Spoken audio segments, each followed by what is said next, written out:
La casa estaba en silencio. Solo se escuchaba el zumbido del refrigerador viejo y el leve tic-tac del reloj de pared que colgaba encima de la cocina. Eran casi las 8 de la noche. Afuera, el invierno ya se sentía en las ventanas empañadas por el vapor de la sopa que había dejado sobre la estufa, aún caliente. Me acerqué despacio al pasillo, descalza, como si algo dentro de mí supiera que no debía hacer ruido. Fue entonces cuando escuché su voz, mi madre, al otro lado de la puerta de mi cuarto. Hablaba por teléfono.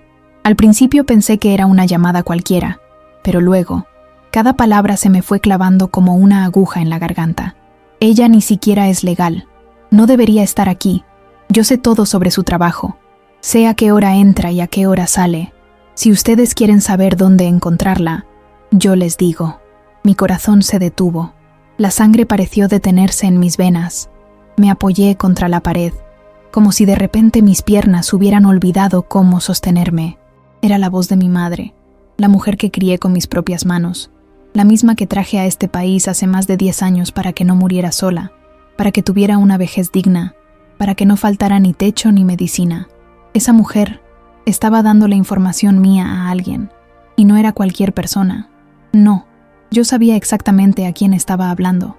Estaba denunciándome. Sentí una presión en el pecho que me impedía respirar. Me cubrí la boca con la mano para no soltar un gemido. Cerré los ojos. Quise convencerme de que no había escuchado bien. Tal vez era una broma. Tal vez estaba hablando de otra persona. Pero entonces volvió a decirlo. Sí, se llama Clara Hernández. Trabaja en la escuela Jefferson. No tiene papeles. Tiene una orden pendiente desde hace años. Nadie ha hecho nada porque nadie ha hablado. Pero yo sí. Yo estoy dispuesta a hablar. Ese fue el momento exacto en que algo dentro de mí se rompió. Algo muy profundo. Algo que había aguantado más de 10 años de sacrificios, humillaciones, silencios, culpas, ausencias. Todo por ella. Todo por esa voz que ahora sonaba tan fría, tan calculadora, tan ajena. Me deslicé lentamente hacia el suelo. Me quedé ahí, en posición fetal, escuchando cada palabra como quien escucha su propia sentencia de muerte. No puedo describir el dolor que sentí. Era un tipo de traición que no tiene nombre. No era una amiga, no era una pareja, no era una vecina, era mi madre. La misma mujer a la que mandé dinero cada mes desde que crucé la frontera, a la que cuidé cuando tuvo su operación de la vesícula, la que se quedó en mi cama durante semanas mientras yo dormía en el sofá para que estuviera cómoda, la que decía, mi hija es un ángel, cuando hablaba con sus amigas en la iglesia. Esa madre estaba entregándome como si yo fuera un criminal. No pude moverme. Mis piernas estaban dormidas. Mi mente giraba a una velocidad imposible de controlar. Pensé en todo lo que había hecho por ella, en los años en los que trabajé limpiando casas de extraños, recogiendo vómito de niños en escuelas, lavando baños, todo con la espalda rota y el alma cansada, en los cumpleaños que pasé sola para poder enviarle algo extra, en las veces que ella lloraba por teléfono diciendo que estaba cansada, y yo dejaba de comer por una semana para poder enviarle más dinero. Y ahora esto. Intenté escuchar más. Quería entender por qué, pero no había ninguna razón lógica. Solo la escuchaba diciendo frases vacías. Ella vive bien, tiene dinero, tiene un carro. Yo no tengo nada, yo merezco más. Y entonces entendí, no era odio, era envidia. Era esa clase de resentimiento que se cocina lento durante años, en silencio, y que un día estalla como una bomba. Porque cuando uno da mucho, algunos creen que tienen derecho a exigirlo todo. Me quedé ahí sentada, con las rodillas pegadas al pecho y la mirada fija en la alfombra. La casa que había construido con tanto esfuerzo ya no era mi hogar. Era una trampa, una cárcel sin barrotes. Y lo peor es que yo misma había traído a mi carcelera. Recordé la primera vez que le propuse traerla a vivir conmigo. Estábamos en llamada, yo en Denver, ella en Michoacán. Me dijo que no quería dejar su tierra, que allá estaba todo lo que conocía, pero cuando le hablé de doctores gratis, calefacción, medicinas a tiempo, cambió de idea. Solo si estás segura, me dijo. No quiero ser una carga. ¿Una carga? Yo estaba feliz. Por fin podía devolverle un poco de todo lo que me dio en la infancia. Pero ella no venía a agradecer, venía a cobrar, y la deuda nunca tendría fin. Me levanté como pude. Caminé hasta el baño y vomité. Me miré en el espejo. Tenía los ojos rojos, la cara pálida, el cabello en desorden. Esa no era yo. Esa era una mujer destruida por dentro, una hija traicionada, una inmigrante sola, sin nadie en quien confiar. Quise correr, irme lejos, subirme a un bus y desaparecer. Pero, ¿a dónde? ¿Qué derecho tenía yo en este país si incluso mi madre decía que no debía estar aquí? Me sentí pequeña, invisible, inmunda. Regresé al pasillo. La puerta aún estaba cerrada. Ya no se escuchaba su voz, solo el silencio. Un silencio más doloroso que cualquier grito. Y en ese silencio entendí que algo había cambiado para siempre. Yo ya no era la misma. Algo en mí había muerto. Quizá fue la fe, quizá la ilusión, quizá el amor de hija. Pero también algo nuevo había nacido. Algo que aún no sabía cómo llamar. No era fuerza, no era rabia. Era una promesa. Una promesa que me hice en ese instante. No me iba a dejar destruir. No esta vez. Me arrastré hasta mi cuarto. Cerré la puerta con llave. Me senté en la cama. Y con las manos aún temblando, empecé a escribir. Necesitaba registrar cada palabra, cada detalle. Porque cuando una madre te traiciona así, no es algo que se olvida. Es algo que se sobrevive. Y yo estaba decidida a sobrevivir. Aunque me costara todo. Aunque tuviera que empezar de cero. Aunque el dolor me acompañara por el resto de la vida. Porque lo que pasó esa noche no fue solo una traición. Fue el fin de una etapa. Y el principio de otra. Una donde ya no habría espacio para el silencio, ni para la culpa. Solo para la verdad. Y para la libertad. Me llamo Clara Hernández. Tengo 41 años y actualmente vivo en Aurora, Colorado. A veces me miro al espejo y me cuesta reconocerme. No por las arrugas o las canas que comienzan a aparecer en mis sienes, sino por la mujer que me he visto obligada a ser en este país. Vine hace más de una década con una maleta prestada y una fe terca que se agarraba a la idea de que aquí podría construir una vida diferente. Y aunque nunca fue fácil, nunca imaginé que lo más doloroso no sería el idioma, el frío o la soledad, sino lo que vendría desde dentro de mi propio hogar. Trabajo como auxiliar de limpieza en una escuela pública. No es un trabajo glamuroso, pero es honesto. Cada mañana me levanto a las 5 en punto. Me pongo mi uniforme azul marino, amarro mi cabello y salgo antes de que el sol despunte. Camino 2 cuadras hasta la parada del bus y luego otros 15 minutos hasta la escuela. Conozco cada rincón de ese edificio, las ventanas que siempre rechinan, el grifo del baño de maestros que gotea sin parar, las niñas que dejan dibujos pegados en los lockers con mensajes como "You are loved" o "Be kind". Son esas pequeñas cosas las que me han dado sentido durante años. Mi trabajo no tiene aplausos ni premios, pero tiene dignidad. Y esa era mi mayor riqueza. Cuando recién llegué a Estados Unidos, dormía en el piso de un cuarto compartido con otras 3 mujeres. Una era de El Salvador, otra de Guatemala y la última de Honduras. Todas con historias marcadas por el hambre, la violencia y el deseo feroz de sobrevivir.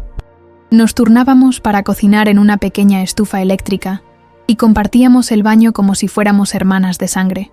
A pesar de la incomodidad, nunca me sentí sola.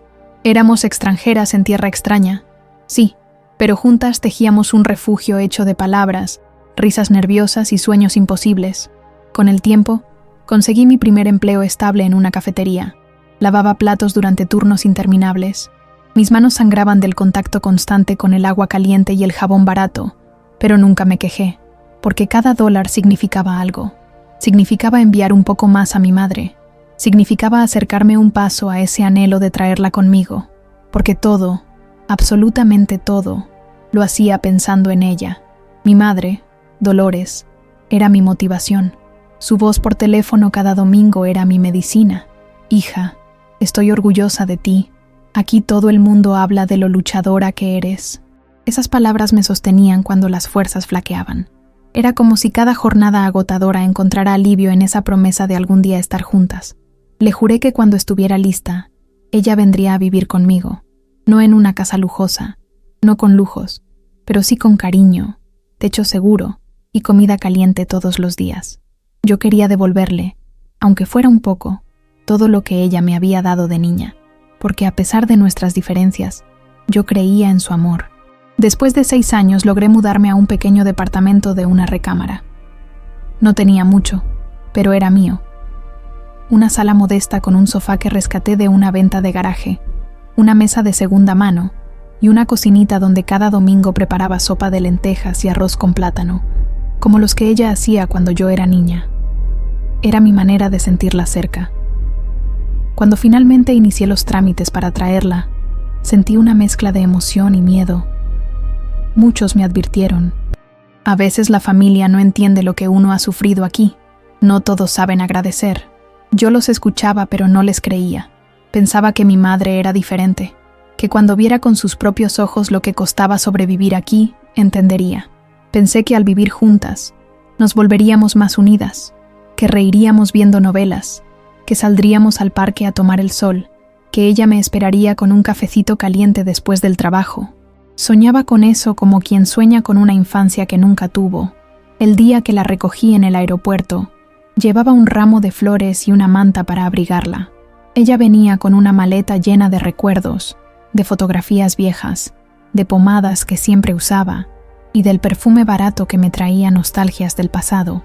Cuando la abracé, sentí que mi vida había dado un giro. Pensé que por fin tendría familia conmigo, que mi casa, por fin, estaría completa. Los primeros días fueron buenos. Se emocionaba con todo, con el agua caliente saliendo del grifo, con las luces que se encendían solas, con la máquina de lavar. «Esto es como un sueño, hija», me repetía, y yo sonreía. Cocinábamos juntas, salíamos a caminar por el barrio. Ella conoció a mis vecinas, se unió a un grupo de oración en la iglesia local, y yo me llenaba de orgullo al presentarla como mi madre. Me gustaba que la gente viera lo buena hija que era. Me gustaba que ella pudiera descansar, por fin, después de tantos años. Le compré un abrigo para el invierno. Le instalé una televisión en su cuarto. Le abrí una cuenta bancaria para que pudiera tener su tarjeta. Me ocupé de todo, no porque me sintiera obligada, sino porque quería verla bien. Era mi forma de sanar las heridas viejas entre nosotras. Yo creía que el amor, cuando se demostraba con acciones, era suficiente. Pero con el tiempo aprendí que hay personas que solo saben recibir, y que cuando uno deja de dar, se convierte en enemigo. Mi madre no decía mucho, pero observaba todo. Sus ojos recorrían cada objeto de la casa con una mezcla de asombro y juicio. Empezó a notar detalles. «Ese jarrón parece caro. ¿Dónde compraste esta mesa? ¿Y tú puedes pagar todo esto tú sola?». Yo respondía sin malicia. Le contaba cómo había trabajado horas extras, cómo había comprado todo poco a poco, con esfuerzo, pero notaba que sus preguntas no eran curiosidad, eran comparación. Poco a poco, sus palabras comenzaron a cambiar.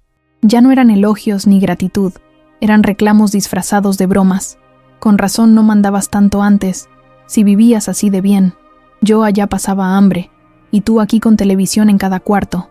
Yo reía nerviosa, intentaba no tomarlo a mal, pensaba que era la nostalgia, el cambio de vida, el frío que le afectaba. Me repetía a mí misma que era solo cuestión de tiempo para que se acostumbrara, pero los comentarios siguieron. «Tu prima Rosa le dio a su mamá una casa con jardín en Houston. La hija de doña Carmen la llevó de viaje a Miami». Comparaciones, indirectas, suspiros, y luego el silencio más doloroso. Ese que se instala cuando ya no hay nada que puedas hacer para llenar las expectativas de alguien que no quiere ver tu esfuerzo. Y aún así, yo seguía intentando. Me levantaba más temprano para que ella no tuviera que oír el ruido de la licuadora. Le compraba sus galletas favoritas. Le dejaba el control de la televisión. Me escondía para llorar cuando ya no podía más, pero nunca le levanté la voz, porque en el fondo, aún quería su aprobación. La rutina se fue desgastando. Las comidas ya no sabían igual. Las conversaciones se volvieron tensas. Y mi hogar, ese espacio que antes me daba paz, comenzó a sentirse ajeno, como si ya no me perteneciera. Y fue así como, poco a poco, sin darme cuenta, mi vida se fue desmoronando. No por culpa del país, no por la migración, ni por los sacrificios, sino por esa presencia constante que me recordaba, todos los días, que incluso el amor más sagrado puede volverse veneno cuando no se reconoce lo que hay detrás de cada sacrificio, porque uno puede aguantar el rechazo del mundo, pero cuando ese rechazo viene de tu propia madre, ya no queda dónde esconderse, ni cómo reconstruirse. Crecí en un pueblo pequeño del estado de Michoacán, de esos donde el polvo se mete en las uñas y en los sueños, donde las calles no tienen nombre y las casas se reconocen por los colores deslavados o por el árbol que crece en la esquina. Nuestra casa era una construcción vieja de adobe, con techo de lámina oxidada que hacía un estruendo terrible cada vez que llovía. Teníamos una sola habitación, una cocina sin estufa y un baño que apenas funcionaba. Mi madre siempre decía que éramos pobres pero limpios, y yo me esforzaba por creer que eso bastaba. Desde niña aprendí a no pedir. Mi madre era la que mandaba, la que decidía, la que hablaba. Mi padre era un hombre silencioso, de manos ásperas y mirada dura. Trabajaba en el campo, regresaba oliendo a tierra y sudor, y se sentaba a comer sin decir palabra. Si algo no le gustaba, bastaba una mirada para que todos supiéramos. Nunca supe si me quería, nunca lo escuché decir que estaba orgulloso, pero tampoco me golpeó. Y en mi mundo, eso ya era un privilegio. Mi madre, Dolores, era todo lo contrario. Era energía pura. Manejaba la casa, los hijos, las cuentas. Vendía tamales por las mañanas y hacía costuras por las noches. A veces la encontraba llorando en la cocina, cuando pensaba que todos dormíamos. Pero al día siguiente, ahí estaba de nuevo, de pie, con el delantal amarrado y la voz firme. Ella siempre decía que el llanto era para los que podían darse ese lujo. Nosotros no podíamos. Teníamos que trabajar. Desde los 8 años empecé a ayudarle. Me levantaba antes del amanecer para calentar tortillas, barrer el patio y cuidar a mi hermana menor. A los 10 ya sabía lavar ropa a mano y hacer arroz sin que se quemara. Recuerdo que mis dedos se partían en invierno, llenos de grietas por el jabón en polvo, pero a nadie le importaba. Éramos niñas que trabajaban porque así era la vida, porque no había opción. En la escuela nunca destaqué, no porque no pudiera, sino porque no había espacio para eso. Mientras otras niñas jugaban en el recreo, yo pensaba en lo que tenía que preparar para la cena. Cuando me iba bien en un examen, mi madre decía que estaba bien, pero que eso no me iba a dar de comer, que las buenas hijas no eran las que sacaban 10, sino las que sabían obedecer, cuidar y sacrificarse.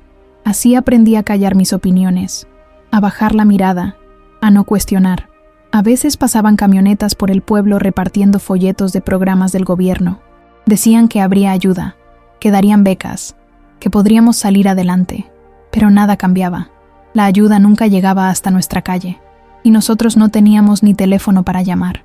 Lo único que llegaba era el cansancio, y la sensación de que la vida siempre iba a ser así. Mi hermana menor, Camila, era distinta. Ella era frágil, enfermiza, lloraba por todo. Mi madre la protegía como si fuera de cristal. Yo era la fuerte, la que aguantaba, la que no necesitaba abrazos. Así me decían. Nunca olvidé una vez, tendría yo unos 14 años, cuando me corté la palma de la mano lavando unos frijoles enlatados que nos habían regalado en una colecta. Era un corte profundo, sangraba mucho. Fui a mostrarle a mi madre, y ella apenas levantó la mirada. Me dijo que me envolviera la mano con un trapo y siguiera cocinando, que no tenía tiempo para dramas. Esa frase me quedó grabada. Desde entonces, aprendí a curarme sola, y también a no esperar consuelo. A los 17 conocí a un muchacho que trabajaba en el molino. Se llamaba Pedro, tenía una sonrisa fácil, y me regaló una paleta de mango en la plaza. Me sentí vista por primera vez. Me decía que yo era inteligente, que debía salir del pueblo, que tenía ojos de ciudad. Me escribía pequeñas cartas que escondía debajo del banco de la iglesia, pero un día mi madre las encontró. Me gritó como nunca. Me acusó de querer ser una cualquiera. Dijo que si me embarazaba iba a terminar arrastrando otra boca más en la casa. Me prohibió volver a verlo. Y como siempre, obedecí. Pedro se fue unos meses después. Nunca más supe de él, pero cada vez que veo una paleta de mango, lo recuerdo. Mi padre murió cuando yo tenía 19 años. Un infarto lo tumbó en medio del campo. No hubo funeral grande, solo una caja de madera sencilla y una misa breve en la capilla. Mi madre no lloró, ni una lágrima. Solo dijo que ahora las cosas serían más duras, que todas teníamos que trabajar el doble. Yo ya había terminado la secundaria, pero no pude seguir estudiando. No había dinero. Empecé a lavar ropa para las vecinas y a cuidar niños por horas. Cada peso que ganaba lo entregaba a mi madre, quien lo guardaba en una cajita de lata que nadie podía tocar. Fue en ese tiempo que empezaron a llegar rumores de que en el norte había trabajo, que una vecina había cruzado y ahora mandaba $, que otra había conseguido trabajo en una fábrica y podía comprarse ropa nueva. Al principio parecía un cuento, pero poco a poco la idea se fue metiendo en mi cabeza. Una noche, mientras mi hermana dormía y mi madre remendaba calcetines en la penumbra, le dije que quería irme, que quería probar suerte, que necesitaba algo más. Ella me miró por un largo rato. Me preguntó si estaba segura, si entendía lo que significaba. Le dije que sí, aunque por dentro temblaba. Me dijo que entonces debía hacerlo bien, que si iba a irme, debía hacerlo con la frente en alto, para mandar dinero, para ayudar, para no olvidarlas, que no me fuera para hacer una vida allá, sino para sostener la que habíamos construido aquí. Yo asentí. No entendía del todo lo que eso implicaba, pero en ese momento parecía un pacto sagrado, una misión. Vendí lo poco que tenía. Me despedí del pueblo en silencio. Nadie organizó una fiesta ni me colgó globos. Solo me encomendaron a Dios. Tomé un autobús hasta la frontera, con una bolsa llena de ropa usada, un poco de pan dulce y una carta escrita por mi hermana que aún conservo. Crucé con miedo, con frío, con lágrimas que no me permití derramar. Dormí en pisos de casas ajenas, me escondí en la parte trasera de un camión y finalmente llegué a un país que no conocía, con un idioma que no hablaba, con un cuerpo cansado, pero con el alma decidida. Mi historia en este país empezó con los mismos pies que un día caminaron descalzos por las calles de tierra de mi pueblo. Y aunque ahora camino por calles asfaltadas y hablo otro idioma, hay cosas que no cambian. Las cicatrices invisibles que uno trae desde la infancia. La necesidad de demostrar que uno vale. Y el anhelo, tan profundo, de que un día alguien diga, sin condición, que está orgulloso de ti. Desde el primer dólar que gané en suelo americano, supe exactamente para qué lo quería usar. Ni ropa nueva, ni comidas caras, ni diversiones de fin de semana. Lo primero que hice fue cambiarlo a pesos y enviarlo a casa, a Michoacán, para mi madre, para que comprara sus medicinas, para que tuviera tortillas frescas todos los días, para que no pasara frío por las noches. Cada centavo que caía en mi cuenta llevaba su nombre. Era como una deuda que no había firmado, pero que sentía en los huesos. Porque yo estaba aquí, en un país de oportunidades, mientras ella seguía allá, envejeciendo sola entre paredes húmedas y recuerdos polvorientos. Al principio, el dinero llegaba en sobres escondidos entre cartas que escribía a mano. Luego descubrí Western Union. Me convertí en clienta frecuente. Cada viernes, después del trabajo, hacía la fila con otras mujeres como yo, rostros cansados, voces en español bajo, nerviosas de que algo saliera mal, todas con un propósito en común, enviar lo poco que teníamos a quienes amábamos. Yo enviaba todo, literalmente todo.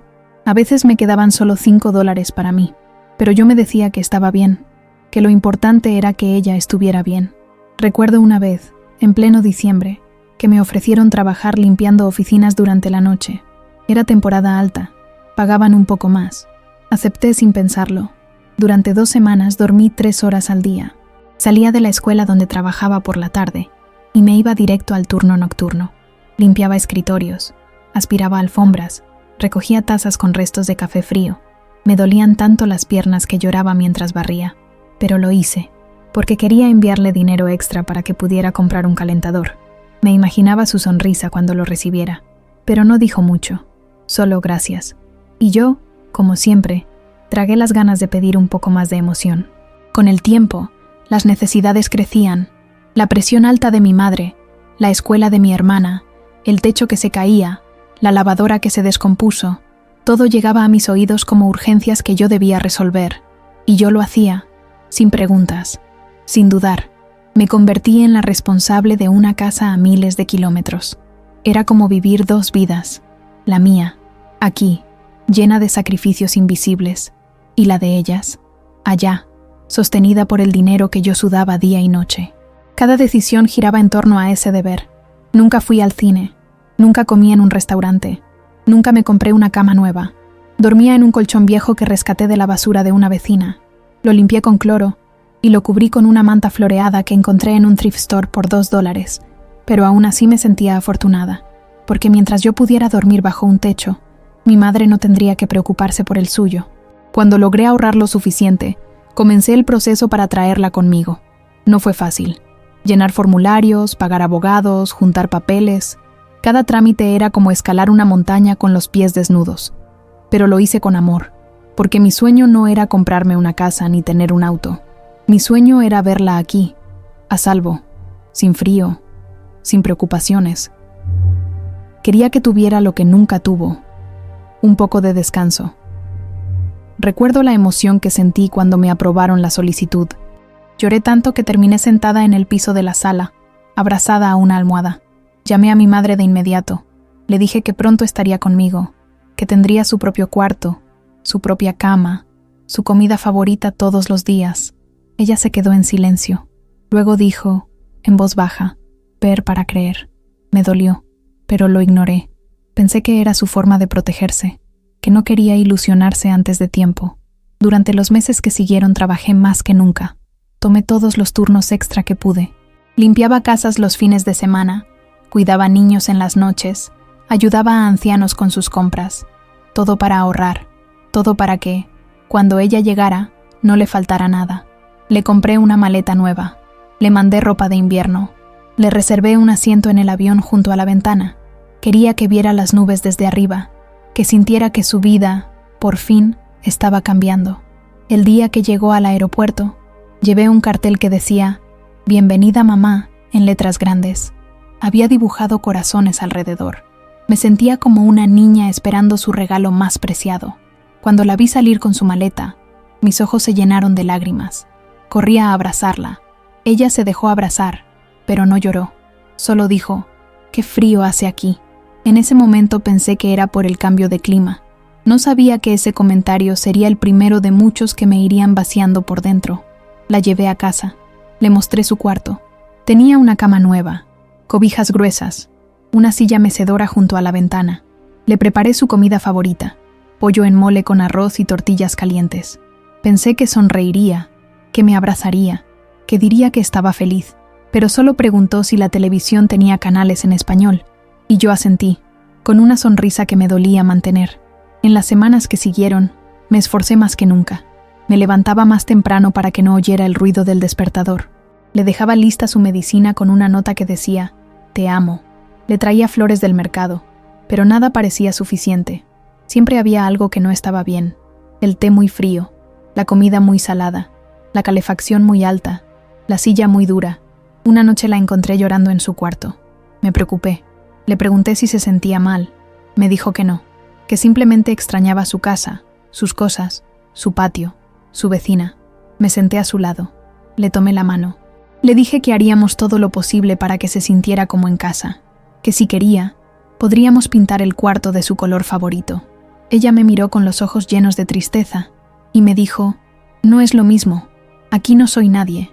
Esa frase me partió, porque yo había hecho todo para que se sintiera alguien, para que supiera que era importante, que todo esto era por ella, pero empecé a entender que para algunas personas ningún sacrificio basta, que hay heridas tan profundas que ni el amor más sincero puede curar, y que cuando uno entrega todo de sí mismo sin guardar nada, corre el riesgo de quedarse vacío, porque hay amores que no se nutren con gratitud, sino con exigencias, y yo, sin darme cuenta, había puesto mi vida entera al servicio de alguien que nunca iba a ver el valor real de lo que yo hacía.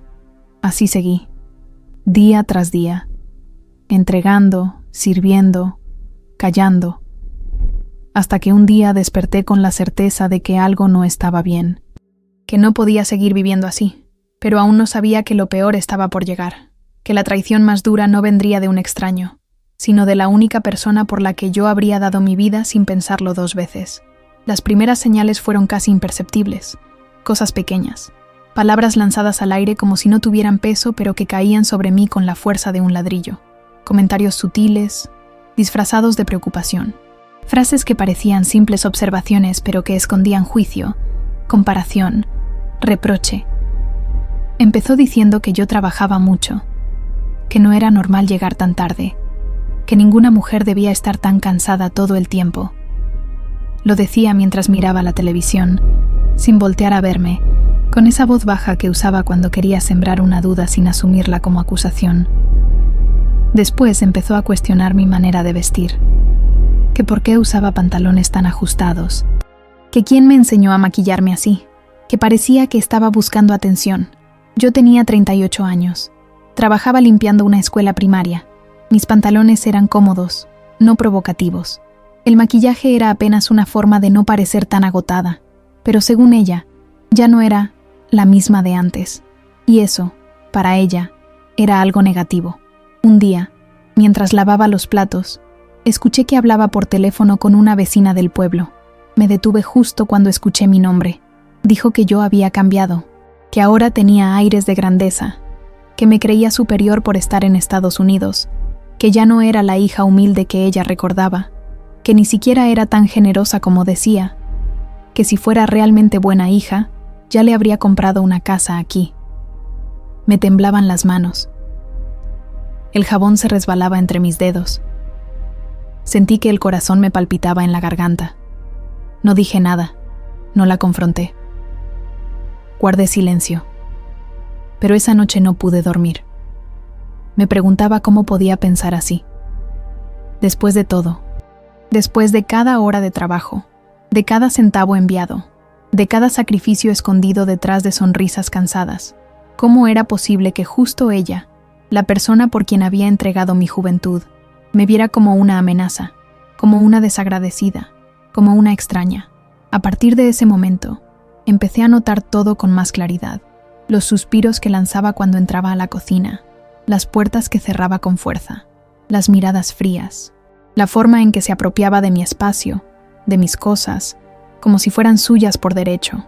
Ya no pedía las cosas, las exigía. Si no le compraba algo, lo anotaba. Si llegaba tarde, me hacía sentir culpable. Si no respondía de inmediato, decía que era porque me estaba alejando. Una tarde, mientras limpiaba el baño, encontré su celular sobre la mesa. No lo estaba buscando, solo iba a limpiarlo. Pero vi una notificación, un mensaje de voz. Reconocí el número. Era de una tía lejana. No quise escuchar el mensaje, pero sí vi el texto transcrito. Decía: yo sabía que esa niña no era tan buena. Cuídate de ella. Puede meterte en problemas. Y mi madre respondió con un simple: ya me estoy dando cuenta. Me quedé paralizada. No por el mensaje en sí, sino por la confirmación de lo que ya temía. Ella estaba hablando mal de mí, compartiendo cosas íntimas con personas que no me conocían, alimentando una narrativa que no era cierta, creando una historia donde yo era la mala, la egoísta, la que no valoraba. Y lo más doloroso es que lo hacía con frialdad, con calma, como quien cuenta una anécdota sin importancia. Desde ese día, nuestra relación cambió por completo. Ya no había charlas en la cocina, ni risas frente a la televisión, ni sobremesas con café, solo silencio. Un silencio denso, cortante, como una soga apretando el cuello. A veces me observaba mientras comía, como si analizara cada movimiento, como si buscara una señal de culpabilidad, como si yo estuviera escondiendo algo. Una noche, al regresar del trabajo, encontré mi cuarto abierto, las gavetas removidas, las cartas de mi hermana desordenadas, mis documentos fuera de su lugar. Sentí un escalofrío. No había duda. Ella había revisado todo. Le pregunté directamente. Me miró sin inmutarse. Me dijo que solo estaba limpiando, que tenía derecho, que todo en esa casa también era suyo. No supe qué responder. Solo me fui al baño. Cerré la puerta. Me senté en el suelo y lloré. Lloré de rabia, de impotencia, de desilusión. Poco a poco, empecé a sentirme ajena en mi propio hogar. Ya no me sentía segura. Me cuidaba al hablar por teléfono. Cerraba con llave mis cajones. Dejé de traer amigas a casa. Inventaba excusas para quedarme más tiempo en el trabajo. Empecé a enfermarme. Dolores de cabeza constantes. Náuseas sin causa aparente. Insomnio. Pesadillas. Iba al médico y me decían que era estrés. Pero yo sabía que era otra cosa. Era el alma rompiéndose poco a poco. Intenté hablar con ella. Le pedí que fuéramos a terapia familiar, que buscáramos ayuda, que yo no quería vivir así. Me dijo que estaba exagerando, que la del problema era yo, que ella solo quería lo mejor, que si yo me sentía atacada era porque tenía mala conciencia. Esas palabras me desarmaron. Me sentí como una niña regañada, como si mis emociones no fueran válidas, como si estuviera loca. A partir de ahí, todo empeoró. Empezó a decirme que yo era ingrata, que todo lo que hacía por mí nadie más lo haría, que muchas madres habrían vuelto a su país, que ella se quedaba solo por mí, como si su presencia fuera un sacrificio, como si vivir en mi casa, con todo pagado, fuera un acto de caridad. Una mañana, me levanté y encontré una carta en la mesa. Decía que si no cambiaba mi actitud, ella se vería obligada a tomar decisiones, No especificaba cuáles, pero el mensaje era claro. Era una amenaza. En ese momento entendí que ya no era solo manipulación emocional. Era control, dominación, un juego de poder. Y lo más cruel de todo es que, pese a todo, yo seguía amándola, seguía queriendo cuidarla, seguía deseando que todo volviera a ser como antes. Me aferraba a los recuerdos buenos, a los momentos felices, a los abrazos que ya no existían, pero me estaba perdiendo. Día tras día, mi identidad se diluía, ya no era clara, era una sombra, un fantasma dentro de su propia casa. Hasta que un día, sin planearlo, escuché la conversación detrás de la puerta, y todo cayó como un castillo de cartas, porque una cosa es ser herida, y otra, muy distinta, es ser traicionada con premeditación, con cálculo, con intención. En ese momento entendí que el amor, cuando se usa como arma, se convierte en veneno, y que no hay dolor más profundo que el que viene disfrazado de afecto, porque no se ve venir, porque entra directo al corazón, porque se instala donde uno menos lo espera, porque viene de quien juró protegernos. No recuerdo qué me llevó exactamente a quedarme parada detrás de esa puerta. Tal vez fue el instinto, tal vez el silencio inusual de la casa, tal vez ese presentimiento que uno no sabe de dónde viene, pero que le eriza la piel sin razón aparente. Solo sé que estaba a punto de entrar al cuarto cuando escuché su voz. La reconocí de inmediato. Estaba hablando por teléfono. Su tono era distinto. Bajo, frío, como cuando uno habla con un extraño y planea algo que no quiere que nadie más sepa. No pude moverme. Me quedé inmóvil, como si mis pies se hubieran fundido con el suelo. Y entonces escuché mi nombre.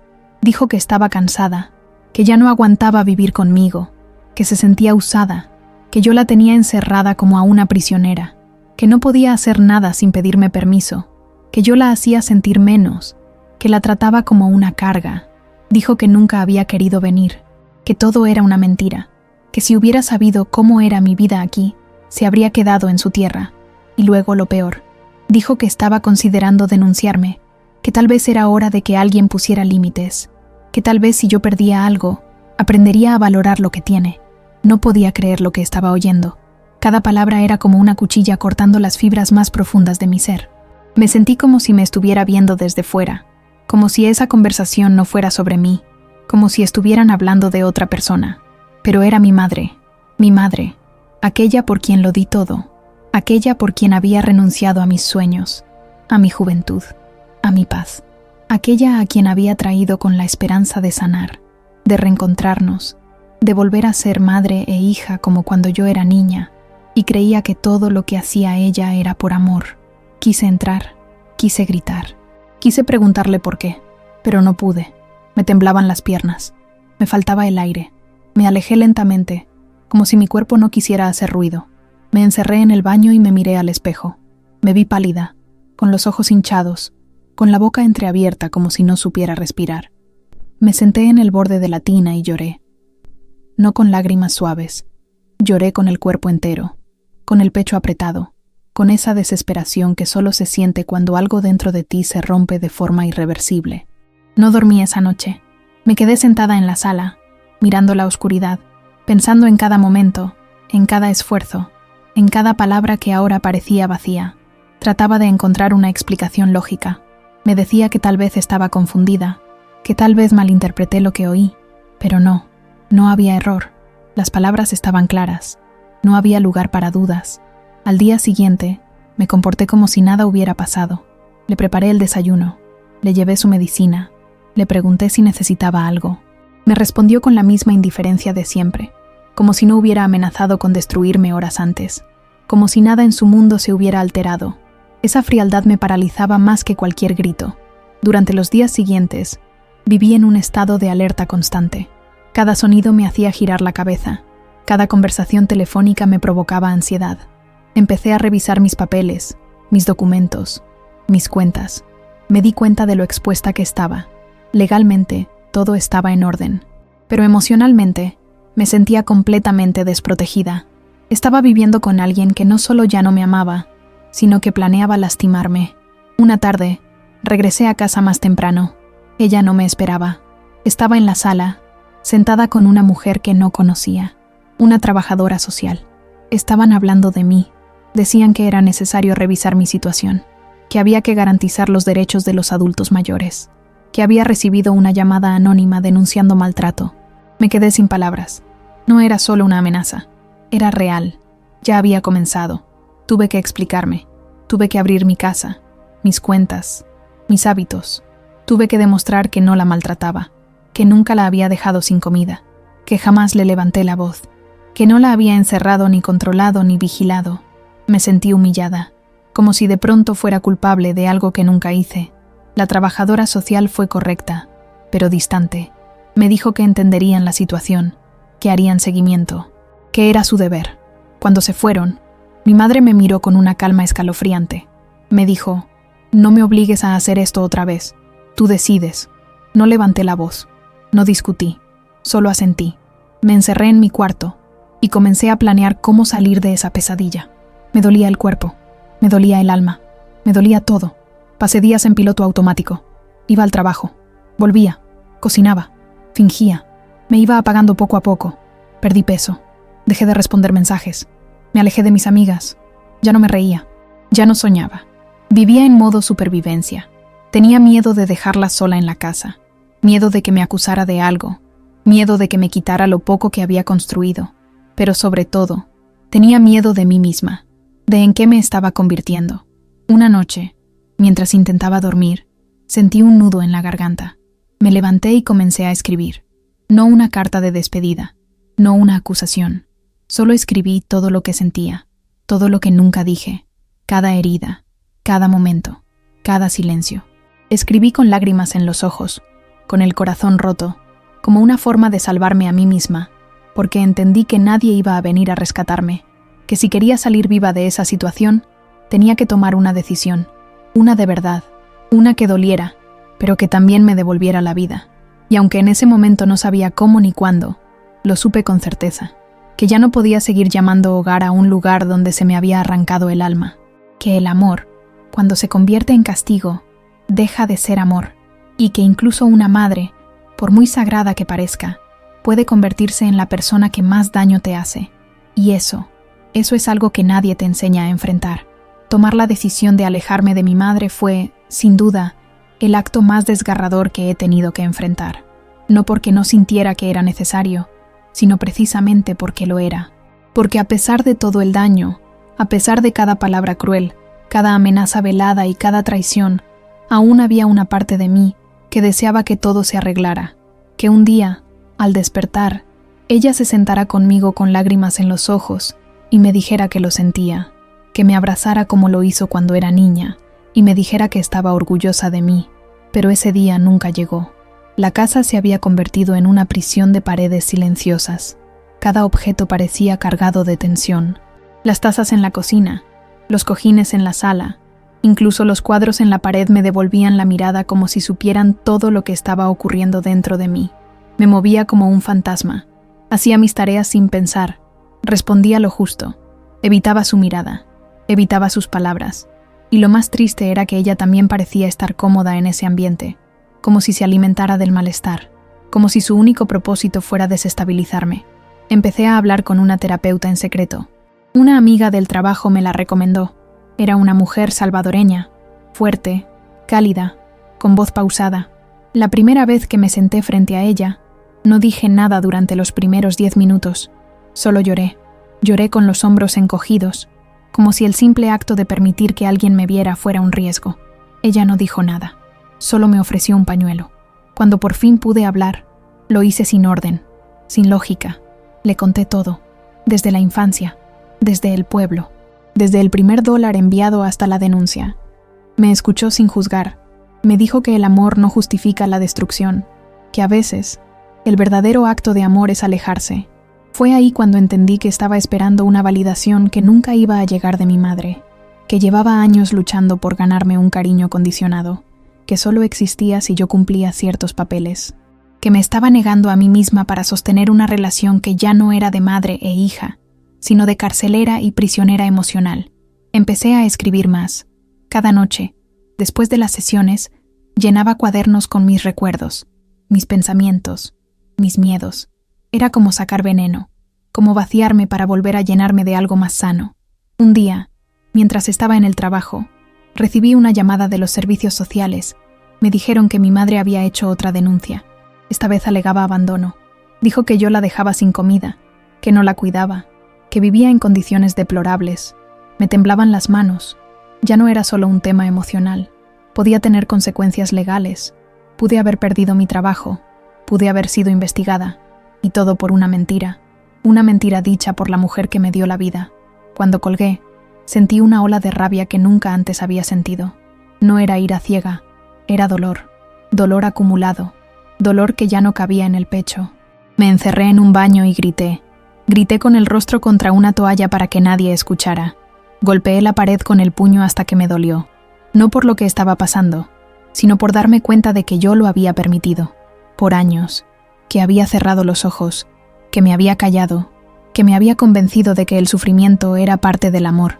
Esa misma noche, tomé la decisión. Empecé a buscar opciones. Casas para adultos mayores que ofrecieran atención adecuada. Centros donde pudiera estar cómoda, con cuidado médico, con comida caliente, con otros adultos de su edad. No era un castigo, no era venganza. Era lo que ella necesitaba y lo que yo ya no podía ofrecer. No desde un lugar sano, no desde un corazón tan desgarrado. Cuando le dije que se mudaría, no reaccionó como imaginé. No lloró, no protestó, solo me miró y dijo que ya lo esperaba, que sabía que algún día le pagaría así, como si toda su narrativa de víctima se hubiera confirmado, como si yo fuera el monstruo, no su hija, no su sostén por años, no la mujer que renunció a tanto por verla a salvo, solo una más que la abandonaba. La ayudé a empacar, le doblé la ropa, le compré una maleta nueva, le preparé comida para sus primeros días, le llevé fotografías de la familia, le dejé una manta tejida por mi hermana.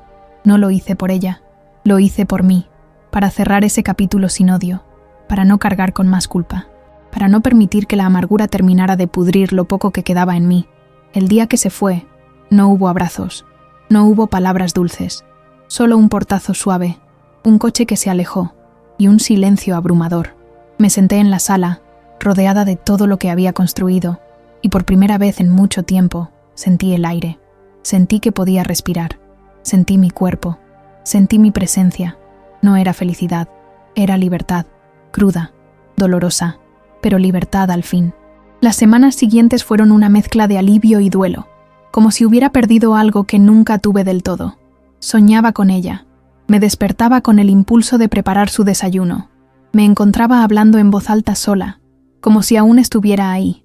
El vacío no era solo físico, era emocional, porque por muy tóxico que haya sido, era un vínculo, uno que estuvo atado a mi alma desde que nací.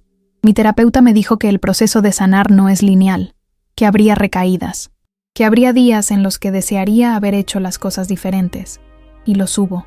Pero también hubo días en los que me descubrí sonriendo sin razón, cantando mientras cocinaba, llamando a una amiga sin miedo, durmiendo profundamente por primera vez en años.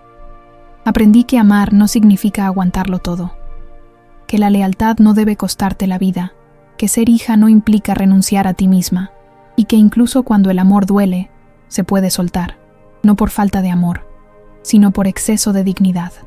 Ahora vivo en una casa más pequeña, pero más mía, una casa sin gritos ni suspiros pesados, una casa con plantas que florecen, con libros abiertos, con música bajita en las tardes, y aunque todavía hay días en los que la tristeza me visita, ya no la dejo quedarse, porque entendí que tengo derecho a existir, a ocupar mi espacio, a ser feliz sin culpa, y aunque el eco de su voz a veces resuena en mi mente, ya no me domina, ya no decide por mí, ya no dicta mi valor, porque aprendí al fin que no necesito ser amada a la fuerza, que merezco ser vista por quien realmente soy, y sobre todo, que nunca más permitiré que alguien use el amor como una excusa para destruirme. Durante años viví como si mi existencia dependiera de la aprobación de una sola persona. Caminaba con cuidado, hablaba con filtros, decidía con miedo, como si cada paso que daba tuviera que ser justificado, aprobado, aceptado. Y aunque la casa estaba vacía ahora, ese patrón seguía viviendo dentro de mí. Me encontraba dudando antes de tomar decisiones simples, miraba mi reflejo y aún esperaba una crítica. Compraba algo para mí y sentía culpa. Era como si la voz de mi madre hubiera quedado tatuada en mi conciencia. No necesitaba estar presente para hacerme dudar de mí misma. Esa fue la etapa más silenciosa de mi reconstrucción, la más íntima, porque sanar no siempre es gritar lo que duele. A veces es sentarse en el borde de la cama y decidir no responder a ese pensamiento que dice que no vales nada. Es poner la música que te gusta aunque antes te dijeron que era ridícula. Es cocinar para ti aunque no haya nadie más en la mesa. Es aprender a disfrutar tu propia compañía después de años de vivir bajo la mirada de otro. Empecé a caminar todos los días después del trabajo. Al principio era solo para despejarme, pero con el tiempo, esos paseos se convirtieron en rituales de libertad. Caminaba sin rumbo, sin reloj. Observaba a la gente, a los árboles, a los niños jugando en el parque. Me sentía parte de algo otra vez. No una pieza rota, sino una mujer que, aunque herida, seguía de pie. Algunas tardes me sentaba en una banca con un café en la mano y simplemente respiraba. Me repetía en voz baja que estaba bien, que lo estaba logrando. No eran palabras vacías, eran afirmaciones, anclas, declaraciones de que merecía paz. Una tarde decidí sacar del closet todas las cartas que nunca envié. Eran decenas, cartas escritas a mi madre en distintos momentos, algunas llenas de rabia, otras de amor, otras eran súplicas. Las leí una por una, sentí cada palabra como si la estuviera escribiendo en ese momento. Al final, las rompí todas, no porque quisiera olvidar, sino porque ya no necesitaba que esas palabras existieran fuera de mí. Lo que tenía que decir ya lo había dicho, aunque solo fuera en mi mente. Y entendí que perdonar no siempre significa reconciliar. A veces significa soltar lo que te mantiene atado a una versión de ti que ya no eres. Mis relaciones personales también comenzaron a cambiar. Personas que antes toleraban mi silencio empezaron a notar mi voz. Amigas que solo llamaban para hablar de sí mismas comenzaron a quedarse sin espacio en mi vida. Me volví más selectiva, no por rencor, sino por respeto. Empecé a rodearme de personas que me miraban sin juzgar, que me preguntaban cómo estaba sin esperar una respuesta automática, que entendían mis silencios y celebraban mis pequeños logros como si fueran propios. Una de esas personas fue Luisa, una compañera del trabajo. Había pasado por una situación parecida con su padre, un hombre controlador que le hizo creer que nunca sería suficiente. Hablábamos durante el almuerzo, compartíamos historias, nos reíamos de nuestras heridas como quien le da la espalda al monstruo después de descubrir que ya no tiene poder. Fue con ella con quien me atreví, por primera vez, a decir en voz alta que no extrañaba a mi madre. Y no me sentí culpable, me sentí liberada. También me acerqué más a mi hermana menor, quien aún vivía en México. Durante años nuestra relación fue distante. Nos escribíamos poco, pero comencé a contarle todo, a desnudarme emocionalmente con ella. Y para mi sorpresa, me escuchó sin juzgar. Me dijo que desde pequeña sintió miedo de mamá, que muchas veces pensó que yo era fuerte por soportar tanto, que lamentaba no haber hecho más. Lloramos juntas por teléfono, y por primera vez, en mucho tiempo, sentí que no estaba sola en mi historia, que había testigos, que había alguien más que entendía el tamaño de lo vivido. Decidí entonces visitar México, no al pueblo, no a la casa vieja, fui a un lugar nuevo, a la playa. Quería reconectarme con mis raíces desde otro lugar, no desde la nostalgia, no desde el dolor, sino desde el presente. Caminé descalza por la arena, cerré los ojos frente al mar, dejé que el viento me tocara sin resistencia. Me prometí que esa sería la versión de mí que cultivaría de ahora en adelante. Una mujer que no pide permiso para existir, que no se disculpa por sobrevivir. En mi regreso, llevé conmigo una piedra del mar. La puse en mi mesita de noche, no como amuleto, sino como recordatorio de que, aunque las olas vienen fuertes, siempre hay un momento de calma, de que mi vida puede ser mía, de que no necesito mendigar afecto, que no tengo que romperme para que otros se sientan enteros, que el amor verdadero no hiere, no chantajea, no amenaza, acompaña, sostiene, celebra, y aunque algunas noches aún me despierto con el eco de su voz, ya no me domina. Respiro hondo, me repito que estoy a salvo, que soy adulta, que puedo elegir a quién dejo entrar en mi mundo, que mi valor no se mide por cuántas heridas he aguantado, sino por la capacidad de haberme reconstruido con dignidad. Esa es mi victoria. No haberme vuelto fría, no haberme cerrado al mundo, no haber respondido con la misma violencia que recibí. Mi victoria es poder mirar atrás sin rencor, poder contar mi historia sin avergonzarme y, sobre todo, haberme convertido en la mujer que la niña que fui necesitaba tener cerca, la que protege, la que escucha, la que no huye de su dolor, pero tampoco se arrodilla ante él, la que entiende que hay renacimientos que duelen como partos, pero que valen cada lágrima, porque del otro lado espera una vida que por fin, por primera vez, te pertenece solo a ti. Hubo un momento en que pensé que el amor incondicional era una obligación, una deuda eterna entre madre e hija, como si haber nacido de alguien te obligara a soportarlo todo. El grito, la humillación, el silencio afilado, las palabras que se clavan donde no se ven. Pensaba que alejarme de mi madre era un acto de traición, que si lo hacía, estaba rompiendo una ley sagrada, un pacto que no podía romperse sin cargar con la culpa para siempre. Pero la verdad es que ese pacto ya estaba roto desde hacía mucho tiempo, solo que yo me aferraba a los pedazos, como quien intenta abrazar un jarrón roto esperando que no vuelva a cortarse. Lo entendí una tarde cualquiera, mientras tendía la ropa en el patio trasero. El sol acariciaba mi espalda, el viento era suave, y por primera vez en mucho tiempo, no tenía miedo de que alguien me estuviera observando por la ventana. No tenía que mirar por encima del hombro, no tenía que dar explicaciones. Me senté en el suelo con una camiseta mojada entre las manos y empecé a llorar, pero no era un llanto de tristeza. Era como si cada lágrima lavara las capas de culpa, de obediencia, de resignación. Era el cuerpo diciendo gracias, gracias por liberarme, gracias por elegirme a mí esta vez. En esos días me dio por revisar álbumes viejos. Encontré fotos de cuando tenía 5 o 6 años. En una, estoy abrazando a mi madre. Sonrío con los ojos cerrados. Ella también sonríe, pero su mirada está en otra parte, como si ya estuviera ausente. Me quedé viendo esa foto durante horas.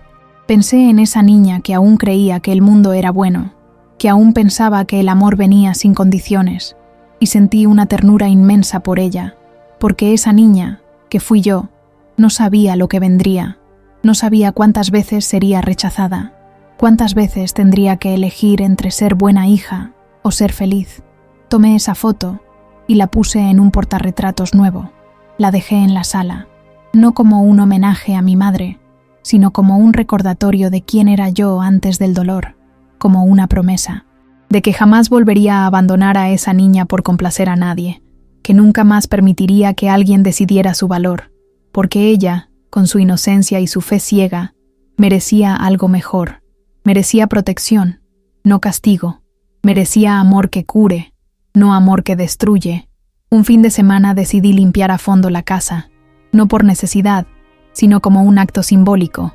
Fui cuarto por cuarto, sacando todo lo que ya no servía, ropa, objetos rotos, papeles viejos, todo lo que me ataba a versiones pasadas de mí. Mientras limpiaba, hablaba sola, le decía adiós a los fantasmas, le agradecía a los recuerdos por haberme enseñado, pero les pedía que se fueran, porque ya no los necesitaba. Ya no eran parte de mi historia presente. En una caja encontré una vieja libreta con notas de voz grabadas. Eran mensajes que le había enviado a mi madre en los primeros años que estuve en Estados Unidos. Le contaba cómo me sentía, lo difícil que era estar sola, lo mucho que la extrañaba. Mi voz sonaba joven, esperanzada, frágil. Escucharme fue como ver a otra persona.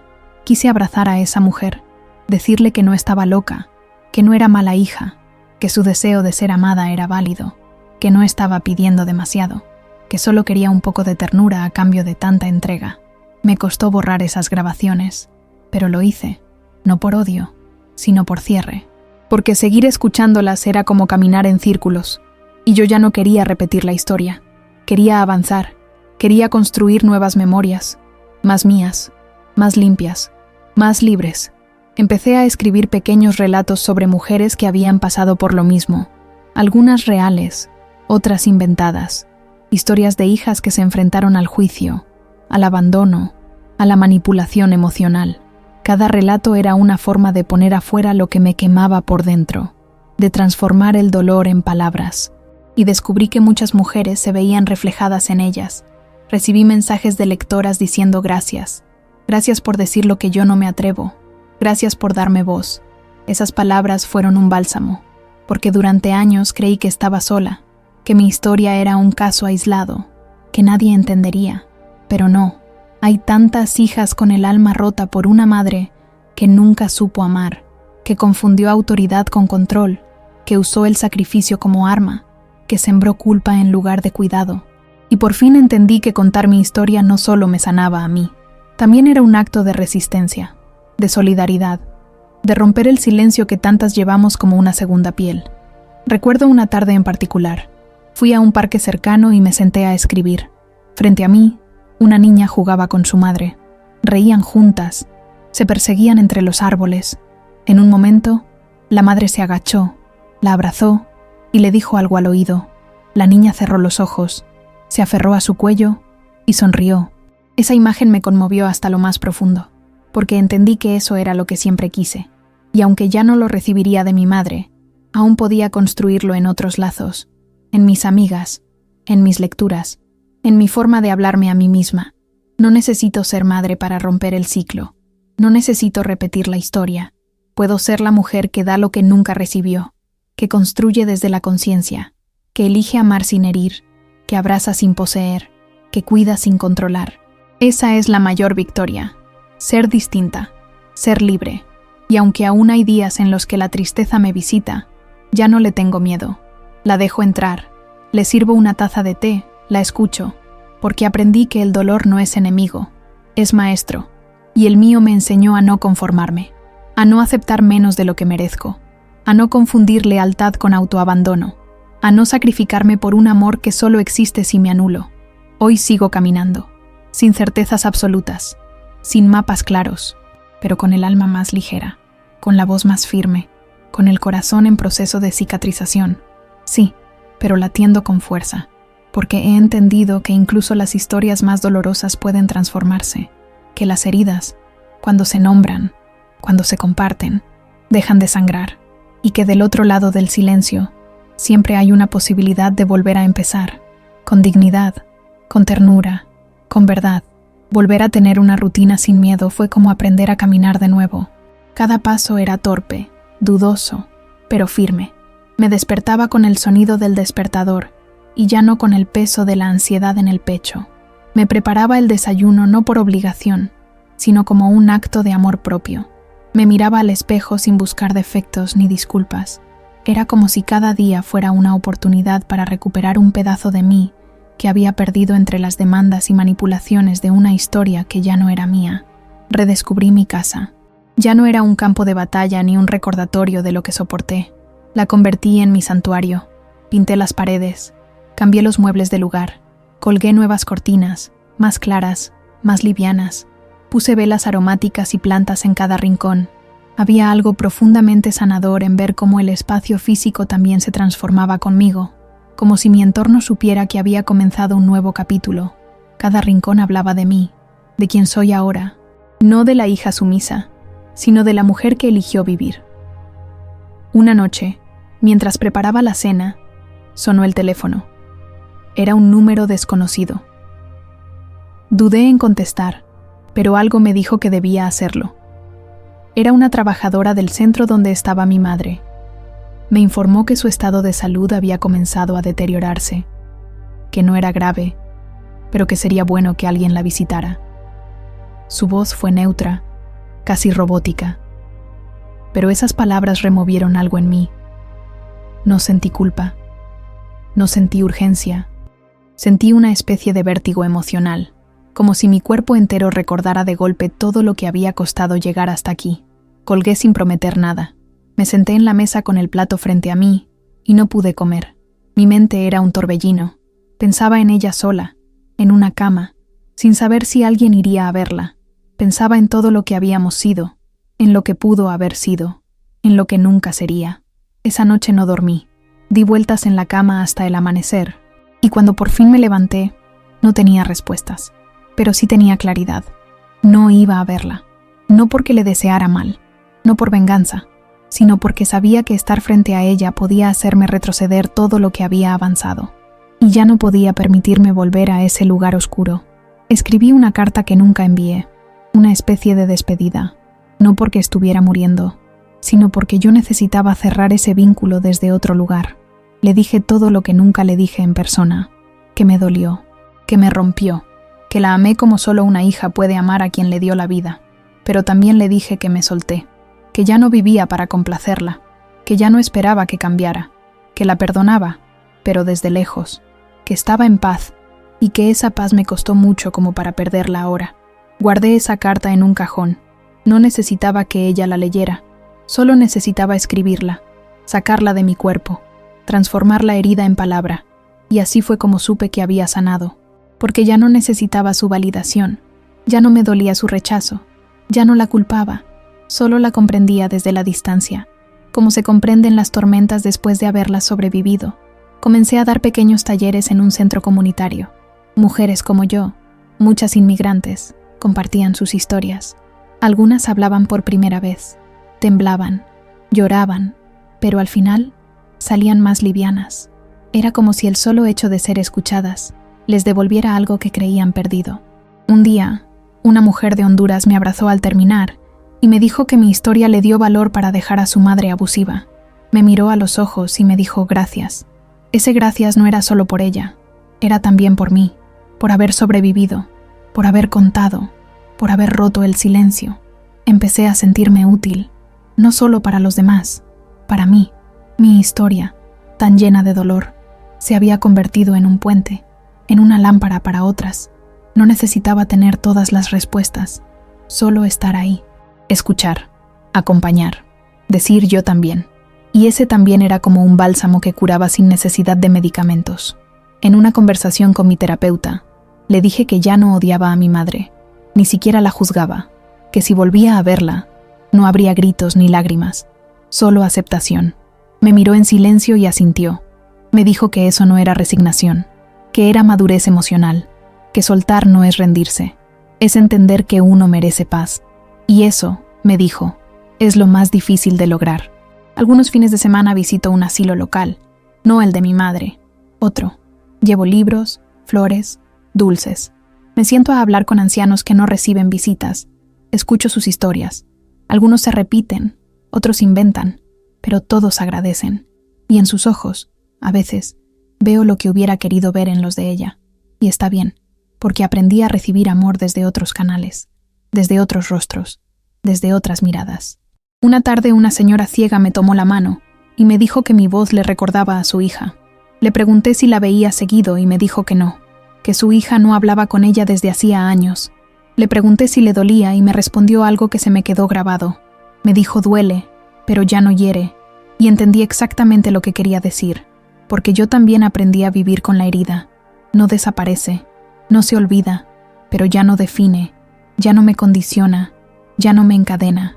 Es solo una parte de mi historia, una que me enseñó lo que no quiero ser, lo que no voy a repetir, lo que no merezco, y eso, por doloroso que haya sido, me salvó.